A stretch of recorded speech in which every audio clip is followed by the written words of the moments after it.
നമസ്കാരം. ആരോ വിഷനിലേക്ക് സ്വാഗതം. US-ഉം ഇറാനും തമ്മിലുള്ള ചർച്ച കഴിഞ്ഞു. ചർച്ച അടിച്ചു പിരിഞ്ഞു എന്ന് പറയുന്നതാണ് കൂടുതൽ ശരി. ഒരുപക്ഷെ ഈ ചർച്ചയ്ക്ക് പോകുന്നതിന് മുമ്പ് തന്നെ ഞങ്ങൾ വീഡിയോ ചെയ്തിരുന്നു. അതായത് ഇത് ചർച്ച എങ്ങുമെങ്ങും എത്താൻ പോകുന്നില്ല എന്നും അതിനുള്ള സാധ്യതകൾ വളരെ കുറവാണെന്നും ഇത് ഒരുപക്ഷെ ചിലപ്പോൾ ലോകത്തിൻ്റെ കണ്ണിൽ പൊടിയിടാൻ, അതായത് താനൊരു സമാധാന പ്രിയനാണ്, താൻ ചർച്ചയ്ക്ക് തയ്യാറായിട്ടും ഇറാൻ സമ്മതിച്ചില്ല എന്ന ഒരു കുറ്റം കൂടി ഇറാൻ്റെ തലയ്ക്ക് മേൽ കണക്കെ അടിച്ചേൽപ്പിക്കാൻ വേണ്ടിയുള്ള ട്രംപിൻ്റെ ഒരു അടവ് നയമായിരിക്കാം. അല്ലെങ്കിൽ കുറച്ച് കൂടുതൽ സൈന്യത്തെ, യുദ്ധസാമഗ്രികൾ ഈ മേഖലയിലേക്ക് എത്തിക്കാനുള്ള ഒരു സമയം നീട്ടിക്കിട്ടുന്നതിന് വേണ്ടിയാകാം ഇങ്ങനൊരു ചർച്ചാ പ്രഹസനം എന്ന് നമ്മൾ പറഞ്ഞിരുന്നു.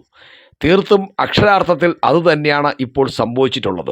ഇറാനും US-ഉം തമ്മിൽ ഇസ്ലാമാബാദിൽ നടന്ന ചർച്ചകളിൽ ധാരണ ഉണ്ടായില്ലെങ്കിലും പൂർണ്ണ പരാജയമായും കാണാനാവില്ല.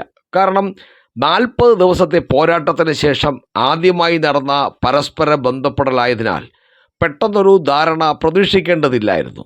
ധാരണയുണ്ടാക്കാനുള്ള ശ്രമങ്ങൾ തുടരുമെന്ന് പാകിസ്ഥാനും പറഞ്ഞിട്ടുണ്ട്. ഇനിയൊരു റൗണ്ട് ചർച്ച ആവശ്യമില്ലെന്നാണ് നമ്മുടെ US vice president JD Vance പറഞ്ഞത്. മറ്റു രാജ്യങ്ങളുടെ സമ്മർദ്ദത്തിൽ ഒരുപക്ഷെ ഈ നിലപാട് മാറിയെന്നും US മുന്നോട്ട് വച്ച 2 ഉപാധികളാണ് ഇറാന് സ്വീകാര്യമല്ലാതിരുന്നത്. അത് നേരത്തെ തന്നെ നമുക്കറിയാമായിരുന്നു. കാരണം US പറഞ്ഞത് ആണവായുധം പൂർണ്ണമായും ഒഴിവാക്കണം, അതായത് ആണവായുധത്തിന് വേണ്ടി പരിശ്രമിക്കാൻ പോലും പാടില്ല. ഇപ്പോൾ സമ്പുഷ്ടീകരിച്ച യുറേനിയം 60% ഉള്ളത് അത് ഒന്നിനും നിർവീര്യമാക്കണം, അല്ലെങ്കിൽ അന്താരാഷ്ട്ര ആണവോർജ കമ്മീഷൻ അത് ഏൽപ്പിക്കണം, സുരക്ഷിതമായി ഏൽപ്പിക്കണം എന്നൊക്കെ ഉള്ള ന്യായങ്ങളാണ്. എന്നാൽ ഇറാൻ വെച്ച പ്രധാനപ്പെട്ട ഉപാധി എന്ന് പറയുന്നത് ആണവായുധം നിർമ്മിക്കാനുള്ള അവകാശം അത് അംഗീകരിക്കണം എന്ന രീതിയിലാണ്. അപ്പോൾ ഇത് രണ്ടും ഒരിക്കലും ചേരില്ല. എങ്കിൽ പോലും ചർച്ചയ്ക്ക് മുമ്പ് ഈ ട്രംപ് തന്നെ പറഞ്ഞത് തങ്ങൾ വച്ച 15 ഈ കരാർ എല്ലാം ഇറാൻ അംഗീകരിച്ചുവെന്നും ഇറാൻ്റെ 10 അഭിപ്രായങ്ങൾ അത് തങ്ങളും അംഗീകരിച്ചെന്നും അതിന്മേലുള്ള ചർച്ചയാണ് നടക്കാൻ പോകുന്നതാണ്. അപ്പോൾ ഈ ഒരു കാര്യത്തിൽ തന്നെ ഒരു ധാരണയിൽ എത്തില്ല എന്ന് ഉറപ്പുണ്ടെങ്കിൽ പിന്നെ എന്തിനായിരുന്നു ചർച്ച?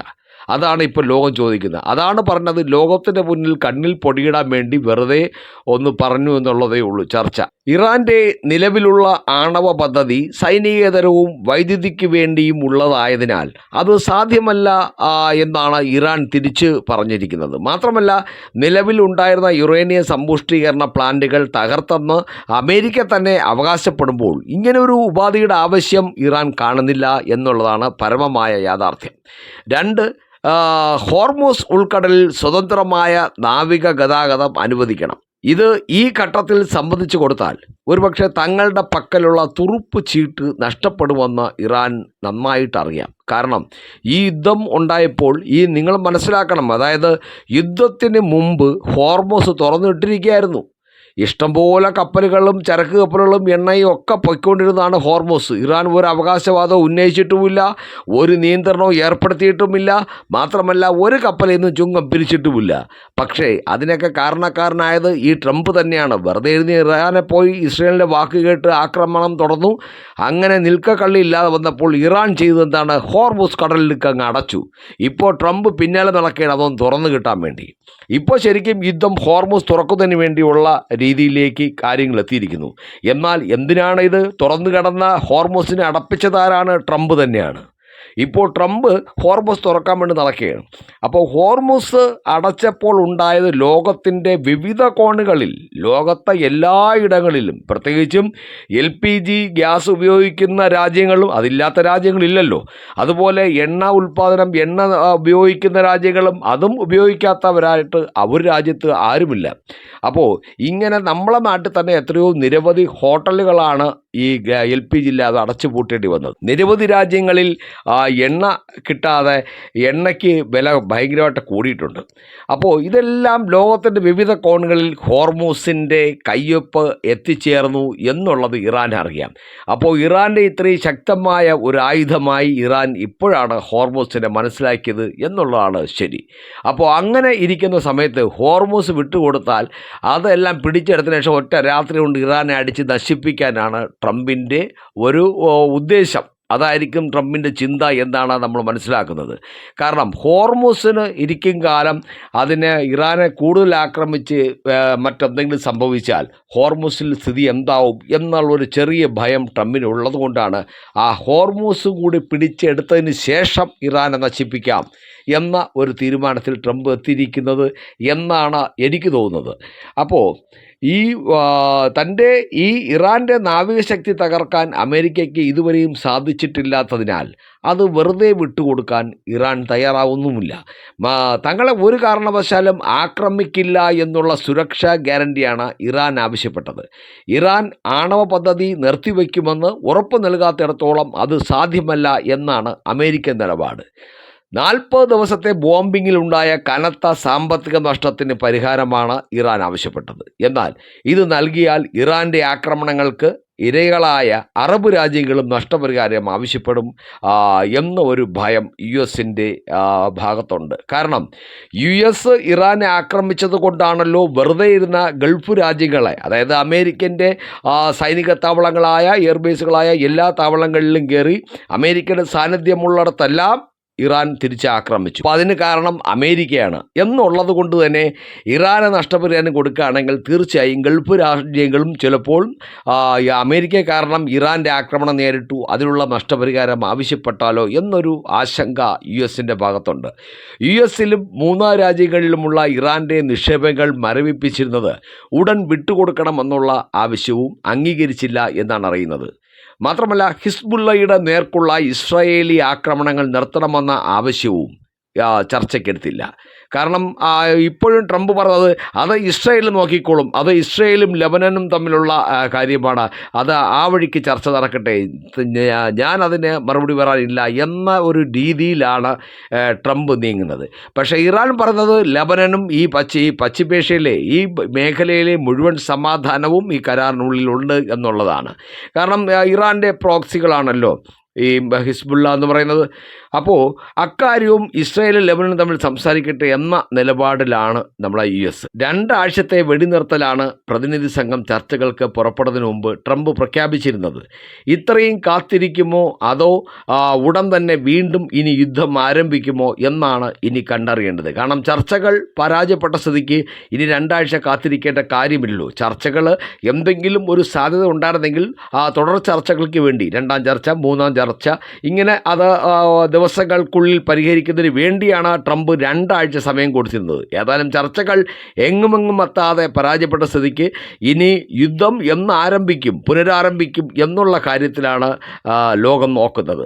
ചർച്ചകളിലൂടെ രമ്യതയിലേക്ക് എത്താനല്ല, യുദ്ധമോഹി എന്ന തൻ്റെ പ്രതിച്ഛായ മാറ്റിയെടുക്കാൻ, യുദ്ധമോഹി അല്ലെങ്കിൽ യുദ്ധക്കൊതിയനാണ് ട്രംപ് എന്നുള്ള ഒരു പ്രതിച്ഛായ മാറ്റിയെടുക്കാനായിരുന്നു ഈ അമേരിക്കൻ പ്രസിഡന്റ് ചർച്ചകൾക്ക് തയ്യാറായതെന്നും ലോകത്തെ പല യുദ്ധവിദഗ്ധരും പറയുന്നുണ്ട്. എന്തുതന്നെയായാലും ഈ മേഖലയിൽ ഇപ്പോൾ അമേരിക്ക തന്നെ പലവട്ടം അവകാശപ്പെട്ടതുപോലെ ഇറാൻ്റെ ഏകദേശം ഉള്ള ഒരു പ്രഹരശക്തി മുഴുവൻ ഏതാണ്ട് തകർത്തു കഴിഞ്ഞു എന്ന് അമേരിക്ക അവകാശപ്പെടുന്നുണ്ട്. അപ്പോൾ അങ്ങനെയാണെങ്കിൽ ഇനി എത്രയും വേഗം തന്നെ ഈ യുദ്ധം അവസാനിക്കുമെന്നും നമ്മുടെ ഈ മേഖലയിൽ സമാധാനം പുനരാരംഭിക്കും എന്നുമാണ് ഇപ്പോഴും അറബ് രാജ്യങ്ങൾ കരുതുന്നത്. ഈ ചർച്ച പ്രഹസനമാണ് എന്ന് ലോകത്തിന് തോന്നാൻ തന്നെ മറ്റൊരു പ്രധാനപ്പെട്ട കാര്യം നമുക്കറിയാലോ. ഒരു ചർച്ച, ഒരു യുദ്ധം അല്ലെങ്കിൽ അടി, വഴക്ക് ഇതെല്ലാം നിർത്തിവെച്ച് ചർച്ചയ്ക്ക് പോകുമ്പോൾ പിന്നെ ആരെങ്കിലും അതിനിടയിൽ അടിയോ വഴക്കോ തമ്മിൽ കുത്തോ എന്തെങ്കിലും ചെയ്യുമോ? ലോകത്ത് വ്യക്തികളായാലും സ്ഥാപനങ്ങളായാലും രാജ്യങ്ങളായാലും ഒരിക്കലും അങ്ങനെ ചെയ്യില്ല. ആ ചർച്ച കഴിയട്ടെ എന്ന് കാത്തിരിക്കും. ആ ചർച്ചയ്ക്ക് മുമ്പ് എല്ലാം സമാധാനപരമായി നിലനിർത്താനാണ് എല്ലാവരും ശ്രമിക്കുന്നത്. എന്നാൽ ഇവിടെയോ ആ ചർച്ച തുടങ്ങുന്നതിൻ്റെ മുമ്പ് തന്നെ, ആ ദിവസം തന്നെ, അതിനു മുമ്പ്, ചർച്ചയ്ക്ക് മുമ്പ് തന്നെ 2 യുദ്ധക്കപ്പലുകൾ ട്രംപ് ഹോർമുസിലേക്ക് അയച്ചു എന്ന് പറഞ്ഞു. അവിടെ മൈനുകൾ തപ്പിപ്പിറക്കിക്കൊണ്ടിരിക്കുകയാണെന്ന് പറഞ്ഞു. അങ്ങനെ ഇവിടെ യുദ്ധം നടക്കുമ്പോൾ തന്നെ ഹോർമുസിൽ കയറി ഒരു പ്രകോപനം നടത്തിയത് ഇറാനെ നന്നായി ചൊടിപ്പിച്ചു എന്നുള്ള കാര്യം വസ്തുതയാണ്. മാത്രമല്ല അങ്ങനെയുള്ള ട്രംപിനെ എങ്ങനെ വിശ്വസിക്കും എന്നുള്ള കാര്യത്തിലും ഇറാന് ഒരു ഭയമുണ്ട്. മാത്രമല്ല ഈ ഹോർമുസിൻ്റെ കാര്യത്തിൽ അഥവാ തീരുമാനമായി ഒപ്പിട്ട് വാങ്ങിക്കഴിഞ്ഞാൽ ആ ഒപ്പിട്ട് വാങ്ങി കയ്യിൽ വെച്ചിട്ട് തിരിച്ചിട്ട് ഇറാനിട്ട് പണി കൊടുക്കാൻ മടിക്കാത്തവരാണ് ട്രംപ് എന്നുള്ള കാര്യവും ലോകത്തെല്ലാവർക്കും അറിയാവുന്നതാണ്. മാത്രമല്ല, ഈ ഹോർമൂസ് കടലിടുക്കിലേക്ക് കപ്പലുകളെ അയച്ചു എന്ന് ട്രംപ് പറയുന്നു. അവിടെ മൈനുകൾ പിറക്കുകയാണെന്ന് പറയുന്നു. എന്നാൽ ഹോർമൂസ് കടലിടുക്കിലേക്ക് പ്രവേശിക്കാനെത്തിയ US യുദ്ധക്കപ്പലിനെ തടയുന്നതിൻ്റെ വീഡിയോ ഇറാൻ പുറത്തുവിട്ടു. ഇതൊന്നും ഒരുപക്ഷെ ട്രംപ് പറയാത്തതോ ലോകത്ത് പല മാധ്യമങ്ങളും പറയാത്തതാണ്. കാരണം ഇരുപക്ഷവും തമ്മിലുള്ള ഈ ചൂടേറിയ സംഭാഷണവും ഈ വീഡിയോയിൽ കേൾക്കാം. കപ്പലിനോട് ഇന്ത്യൻ സമുദ്രത്തിലേക്ക് മടങ്ങിപ്പോകാൻ ഇറാൻ സേന ആവശ്യപ്പെടുന്നു.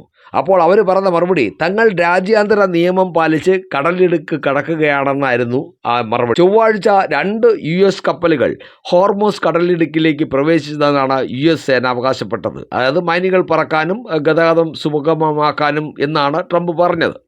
എന്നാൽ ഈ 2 കപ്പലുകളെയും മടക്കി വിട്ടെന്ന് ഇറാൻ വ്യക്തമാക്കിയിരുന്നു.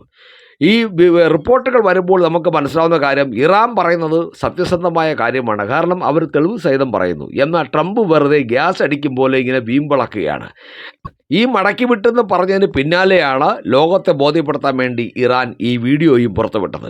ഇസ്ലാമാബാദ് ചർച്ച പരാജയപ്പെട്ടതിന് പിന്നാലെ ഇറാൻ പ്രസിഡന്റ് മസൂദ് പെഷസ്കിയാനും റഷ്യൻ പ്രസിഡന്റ് വ്ളാഡിമിർ പുടിനും ഫോണിൽ വിളിച്ച് ചർച്ച നടത്തി.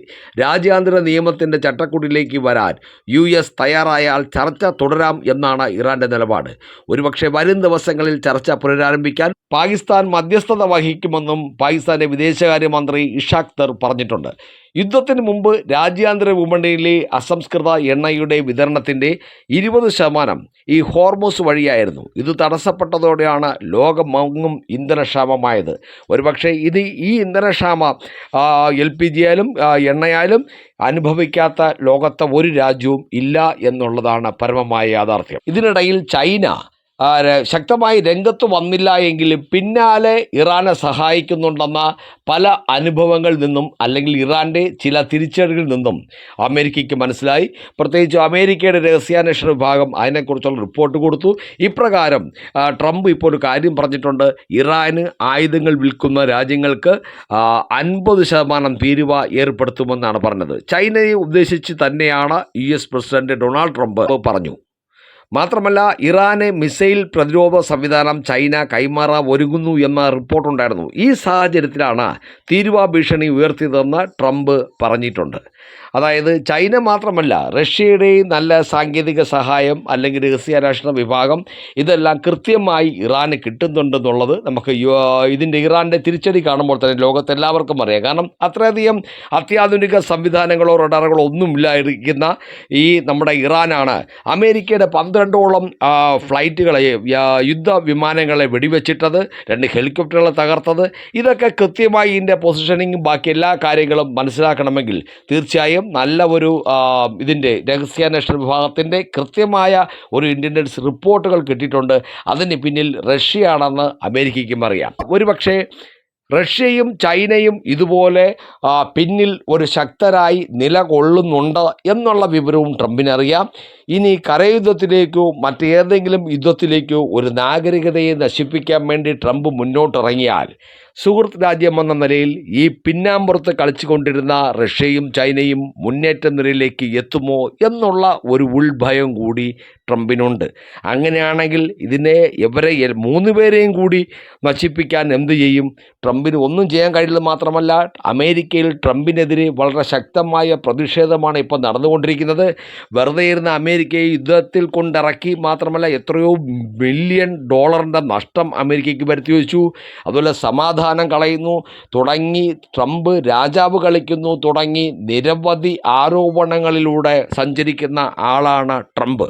അതുകൊണ്ട് തന്നെ എന്തായാലും ട്രംപിൻ്റെ സ്ഥാനവും അത്ര സുരക്ഷിതമല്ല. ഈ യുദ്ധം, ഇതിൻ്റെ ഗതി ഇനി എന്താവും എന്നുള്ള കാര്യം വരും ദിവസങ്ങളിൽ നമുക്ക് കാത്തിരുന്ന് കാണാം.